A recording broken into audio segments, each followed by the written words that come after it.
கம்யோதாஸ் kitchen சொந்தங்கள் அனைவருக்கும் வணக்கம். எல்லோரும் எப்படி இருக்கீங்க? நல்லா இருக்கீங்களா? நம்ம சொந்தங்கள் அனைவரும் நீண்ட ஆயுளோடும் ஆரோக்கியத்தோடும் இருக்கணும்னு ஆண்டவனை பிரார்த்தனை பண்ணிவிட்டு இன்றைக்கான வீடியோ என்னன்னு பார்க்கலாம். இன்றைக்கி பிரியாணி மசாலா தான் செய்து காமிக்க போகிறோம். நார்த் இந்தியன் ஸ்டைலில் இந்த பிரியாணி மசாலா இருக்க போகுது.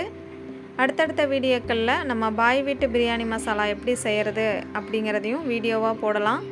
இப்போது இந்த north Indian style biryani masala எப்படி அரைக்கிறதுன்னு பார்க்கலாம் வாங்க. அதுக்கு ஒரு கடாய் எடுத்துக்கோங்க. அதில் 4 டேபிள் ஸ்பூன் அளவு தனியா விதைகள் சேர்த்துக்கோங்க.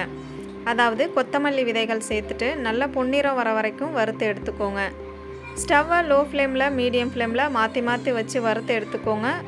நம்ம சேர்க்கக்கூடிய மசாலாக்கள் எதுவுமே கரிஞ்சிராத இருக்கிற அளவுக்கு பார்த்து வறுத்து எடுத்துக்கோங்க.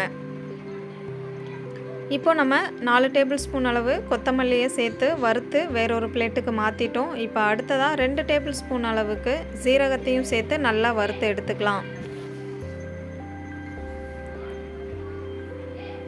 இப்போ பாருங்கள், சீரகமும் நமக்கு நல்லா வறுந்து வந்திருக்கு. இதை நம்ம ஆல்ரெடி கொத்தமல்லி சேர்த்துருந்தா அதே பிளேட்லேயே சேர்த்துக்கலாம்.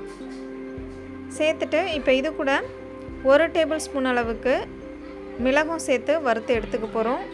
மிளகு லைட்டாக வறுந்து வாசனை வந்தாலே போதும், நம்ம வேறு பிளேட்டுக்கு மாற்றிக்கலாம். நம்ம தமிழ்நாட்டு மசாலாக்களில் பார்த்திங்கன்னா ஸ்பைசஸ் கொஞ்சம் அதிகமாக இருக்கிற மாதிரி இருக்கும். ஆனால் நார்த் இந்தியன் ஸ்டைல் பிரியாணி மசாலாவில் ஸ்பைசஸ் கொஞ்சம் கம்மியாக தான் இருக்கும். அந்த வகையில் தான் நம்ம இன்றைக்கி செய்து காமிக்க போகிறோம். அது மட்டும் இல்லாமல் குறைவான குவான்டிட்டியில் தான் நான் இன்றைக்கி செய்து காமிச்சிருக்கேன். ஒரு 50 கிராம் அளவு வர மாதிரி தான் செய்திருக்கோம். அதனால் நீங்கள் வீட்டில் தாராளமாக செய்து பார்க்கலாம். இப்போ இது கூடவே 1 டேபிள் ஸ்பூன் அளவு சோம்பும் சேர்த்து நல்லா வறுத்துக்கோங்க. சோம்பு சீரகம் இந்த இரண்டுமே ரொம்ப சின்ன பொருள் அப்படிங்கிறதுனால சீக்கிரமாகவே வறுந்து வந்துடும். ஸ்டவ்வை லோ ஃப்ளேம்லேயே வச்சு வறுத்து எடுத்துக்கோங்க. இப்போ பாருங்கள், நமக்கு சோம்புமே நல்லா வறுந்து வந்திருக்கு. இதையும் நம்ம வேறொரு பிளேட்டுக்கு மாற்றிக்கலாம். இந்த பிரியாணி மசாலாவை நம்ம மட்டன் சுக்கா, சிக்கன் சுக்கா, கிரேவி, அதாவது mutton gravy, chicken gravy, cauliflower, mushroom gravy, இது எல்லாத்துக்குமே இந்த பிரியாணி மசாலாவை நம்ம பயன்படுத்திக்கலாம். ரொம்ப ரொம்ப டேஸ்ட்டாக இருக்கும். கண்டிப்பாக இந்த மெத்தடில் நீங்கள் உங்கள் வீட்டில் ஒரு முறை அரைச்சி வச்சுக்கோங்க. இப்போ இந்த பிரியாணி மசாலாவுக்கு ரொம்ப ரொம்ப டேஸ்ட்டு கொடுக்க போகிறதும் மனம் கொடுக்க போகிறதும் இந்த சாய் ஜீரா தான். இது ரொம்ப ரொம்ப முக்கியம். இந்த சாய் ஜீராவை கண்டிப்பாக நீங்கள் சேர்த்து அரைச்சி பாருங்கள். பிரியாணி ரொம்ப ரொம்ப டேஸ்டியாகவும் சுவையாகவும் வரும். இந்த சாய் ஜீரா எல்லா மளிகை கடைகள்லையுமே கிடைக்கும். இது 1 டீஸ்பூன் அளவுக்கு மட்டும் எடுத்து வறுத்து எடுத்துக்கோங்க. இது பார்க்குறதுக்கு சீரகத்தை விட சின்னதாக இருக்கும். சீரகம் போலவே தான் தெரியும். இப்போது நம்ம சில ஸ்பைசஸ் சேர்த்துக்கலாம் வாசனைக்காக. ஒரு 8 ஏலக்காய், 3 கருப்பு ஏலக்காய், 3லேருந்து 4 துண்டு பட்டை, ஒரு 2 ஸ்டார் அனீஸ், 10 கிராம்பு, ஒரு 3லேருந்து 4 பிரிஞ்சி இலை, கூடவே ஒரு அரை ஜாதிக்காய் சேர்த்துக்கோங்க.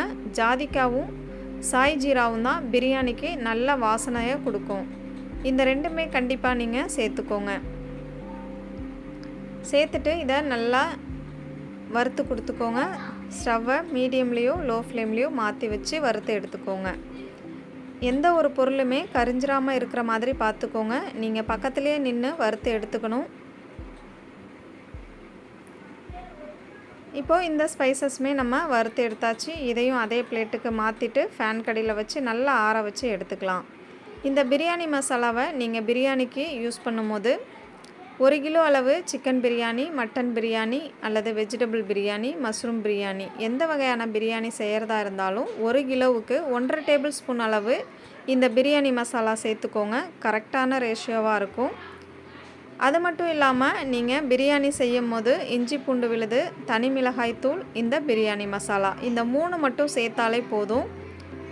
வேறு கரம் மசாலா, மல்லித்தூள் இந்த மாதிரி எதுவுமே நீங்கள் எக்ஸ்ட்ரா சேர்க்க தேவையில்லை. இப்போ இந்த மசாலாக்கள் எல்லாமே நல்லா ஆறி வந்திருக்கு. இதை ஒரு மிக்ஸி ஜாருக்கு மாற்றிட்டு நல்லா ஃபைன் பேஸ்ட்டாக அரைச்சி எடுக்காமல் கொஞ்சம் கொரகொரப்பாக இருக்கிற மாதிரி அரைச்சி எடுத்துக்கோங்க. கரெக்டாக இருக்கும். பாருங்கள், இந்த மாதிரி அரைச்சி எடுத்துக்கோங்க. நம்ம அரைச்சிட்டு வந்ததும் இது லைட்டாக சூடான மாதிரி இருக்கும். நம்ம எந்த பிளேட்டில் ஸ்பைசஸ்லாம் வறுத்து எடுத்து வச்சோமோ அதே பிளேட்டில் இந்த மசாலாவையும் சேர்த்துட்டு கொஞ்சம் ஆற விட்டுக்கோங்க. நல்லா ஆறி வந்ததுக்கப்புறமா ஒரு பிளாஸ்டிக் டப்பாவிலையோ அல்லது சில்வர் டப்பாவிலையோ போட்டு நல்லா டைட்டாக மூடி ஃப்ரிட்ஜில் அல்லது வெளியவே கூட நம்ம இதை வச்சு பயன்படுத்திக்கலாம். நம்ம குறைவான பொருட்களில், அதாவது குறைவான அளவுகளில் அரைச்சி எடுத்துருக்கிறதுனால ஒரு 5 முறையிலேருந்து 6 முறை இந்த பிரியாணி மசாலாவை பயன்படுத்தி நம்ம பிரியாணி செய்யலாம். அதுக்கப்புறம் மறுபடிக்கும் நம்ம அரைச்சிக்கலாம்.